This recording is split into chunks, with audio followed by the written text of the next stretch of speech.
It is a first alert weather day. A rare freezing rain event is gripping the region at this hour. I'm Jake Wittenberg. And I'm Shantae Sumter. Here's what we're tracking for you on King 5 Mornings. Today is expected to be one of the busiest travel days of the holiday season. We're live at SeaTac Airport, where runways are currently closed, so no flights are arriving or departing. A heavy band of freezing rain and snow making its way across the region at this hour. It is extremely dangerous to drive the roads. Even walking outside can be treacherous. We have a crew watching the roads live in Seattle at this hour. Chris? Yeah, we are still seeing that wintry precipitation as well in downtown Seattle. Notice, though, that the coverage, the intensity has started to decrease. That's good news. The heaviest precipitation has moved out of the area temporarily.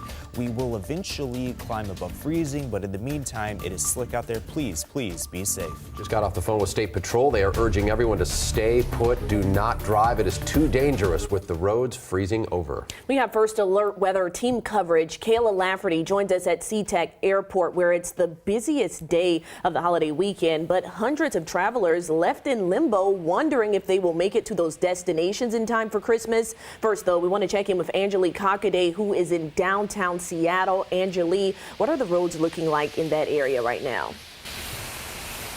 Still slick, Shantae. Good morning. It's a little better than it was just a couple of hours ago when everything was just sheer ice. Now it's kind of slushy ice, but it is still slick. If you can kind of see here, I'm barely moving, and the ice is kind of moving for me. So that's just how it is looking out here, and that is just walking. So driving, those conditions are bad as well. If you take a look behind me here, we're on Union and 2nd Avenue here in downtown Seattle. People are really listening to this, to the warning of staying home, because at this 6:30 hour, downtown Seattle would be a little bit more bustling with walkers and drivers, and we're not seeing a ton of either. So you really want to watch where you're going, even if there's not a lot of drivers out, because even, earlier this morning, if you want to take a look at your screen, we actually did see someone coming up the wrong way on 2nd Avenue here, and there were a few cars that were out there. And at the same time, we saw a few cars unable to slow down or swerve. Some people were kind of blowing through those red lights. So you just really want to watch where you're going. Actually, to the left of your screen here, we're actually seeing some people that might be coming back from the airport. They have luggage in their hands. Earlier this morning, we talked to a couple that were coming back from the airport. Their flight had been canceled. They were going to Atlanta. They were stuck on the runway for 4 hours and then just made it back. So that might be those people that we're looking at there with that luggage just coming home. So again, if you don't have to drive this morning, don't. We are seeing some cars out here, but not as many as we typically would, maybe because of the weather, maybe because of the holiday, but that's sort of what the road conditions are looking like here in Seattle. For now, Angelique Hockaday, back to you.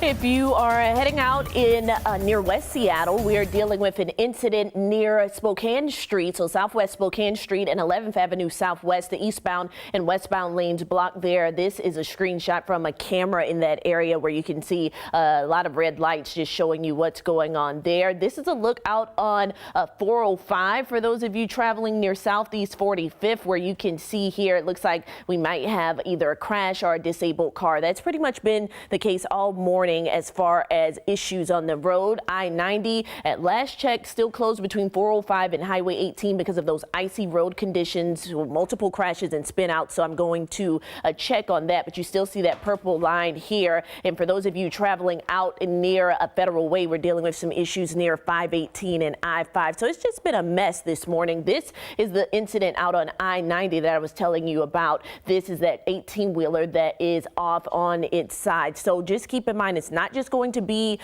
driving. King County Metro service suspended until at least 7 o'clock. That's when we'll get the next update. 2 hours late for Pierce Transit, and there are also some issues on Washington State Ferry. So it's just a mess. Stay home if you can. That's the message we've been telling you all morning long. The time now 6:33 on this First Alert Friday, and we are still tracking some of that wintry precipitation across western Washington. The good news is, though, there is light at the end of the tunnel. Not all doom and gloom. The precipitation coverage and intensity has really started to lessen over the past half an hour to hour, really across all of western Washington, including here in King County. But I want you to focus in on these pink colors. That is actually that freezing rain, that freezing drizzle that is continuing across the area, really making those roadways, sidewalks, all surfaces really slick. Please be safe if you're stepping outside, and if you're getting on the roadway, I recommend staying in. But if you have to, extra distance between you and the car in front of you, and just give yourself extra time on the roadways. They're really bad across the area. West Seattle, Ballard, Bellevue, Mercer Island, all seeing some of that freezing rain right now. Light at times, but a lot of this, again, has really started to decrease in intensity. And we're really seeing that in Snohomish County from Everett to Marysville, Arlington, Stanwood, not seeing that freezing rain, but seeing a little more in the way of that freezing drizzle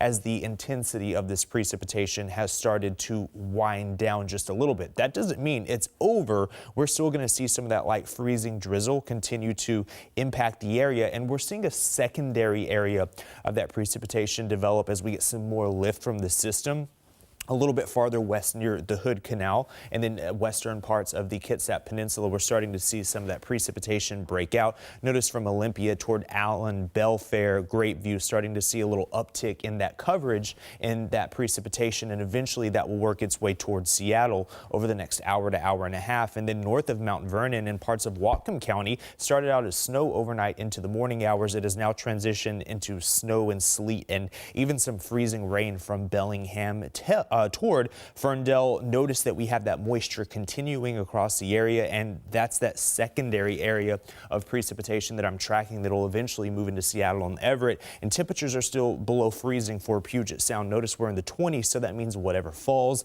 is going to fall in the form of that wintry mixture, mainly freezing drizzle. The good news is, though, we're seeing those temperatures slowly creep up. We've already increased 3 degrees over the past few hours in Seattle, so there's light at the end of the tunnel. We're above freezing by lunchtime. More details on this system coming up. But Jake, it has been a wild morning. You were talking about how slick the sidewalks are. Oh yeah, it's a crunchy mess out there. Really take it slowly. I mean, the walking is treacherous in itself. Right now, thousands of folks without power in Snohomish and King counties. We're tracking outages. Puget Sound Energy now has over 5,000 customers affected, and an outage in the Marysville Lake Stevens area taking hold. Snohomish PUD has their number at more than 5,400 customers without electricity. Also, families along US 2 affected at this hour. 25 degrees in Seattle, and it's raining. Ice storms are very rare in western Washington. The last in 2012. Before that, it was this. In 1996, we experienced what one meteorologist called the greatest freezing rain event in the history of Seattle. The freezing rain left planes covered in ice and stranded at SeaTac for hours. Cars struggled to get up hills. And then more snow and another round of rain back in '96 that caused rooftops to buckle under the immense pressure and weight. Boats were sinking at the Edmonds Marina.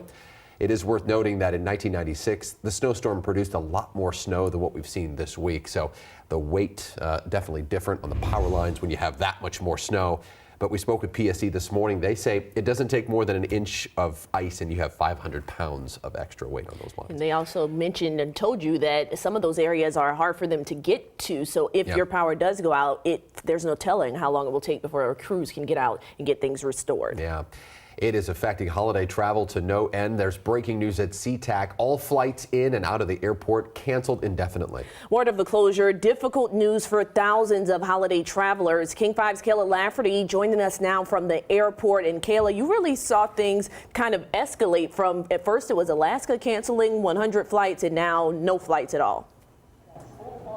Yeah, Jake, Shante, we've been here kind of at the Alaska ticketing and bag check area all morning, and we, as you mentioned, have watched as this has gotten pretty chaotic.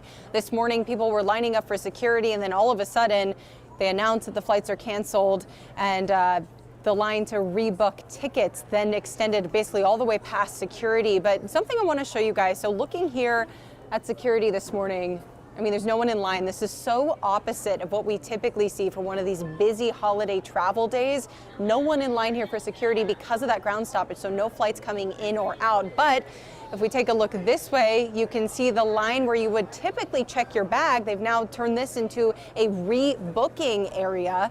Those lines are stretching all the way through the ticketing areas because people are so frantic to try and get their flights rebooked. But Alaska saying there are not a lot of options available for people because most of the flights throughout the rest of the next couple days were already full because of holiday travel. So it really is a mess here. We've seen a lot of crying people, a lot of people upset because they just want to see their family for the holiday. So really unfortunate all around. But not only is there the issue of trying to keep runways de-iced and safe for planes to take off and land, but there's also the issue of de-icing the planes themselves. Another thing is Alaska Airlines is asking people not to come to the airport. One of the representatives made that really clear to us today. They said if your flight is before noon, it's not happening. So don't come, don't risk driving on these dangerous roadways to come to the airport to then just have to turn around and go home. Here's what one traveler told us about her journey to the airport this morning. We had a crazy, almost an accident on the freeway. We were going so slow, and then we did like a 180 and then another 180. We spinned, and it was like, we were so scared. I was like, okay, drive slow, drive slow. And that's Brooklyn. She's actually stationed in the military at Joint Base Lewis McChord. She was trying to fly home to Phoenix, Arizona to see her family, surprise them, so she will not be going home. But check your flights throughout the day to make sure they're not canceled. Live at SeaTac, Kayla Lafferty, King 5 News. All right, someone's excited about the airport there. You're right. Behind Kayla. I got some news from WashDOT, right? Yeah, WashDOT just sending a tweet saying that delay all non-essential travel just basically due because of the large amount of ice that we're seeing on those roads. So if you're not essential, so we're talking healthcare, first responders, that type of thing, they're hoping that you will not get on those roads this morning because it is a mess. It is. I drove in this morning. It is not easy and impossible in some spots too. So just don't do it if you don't have to. Still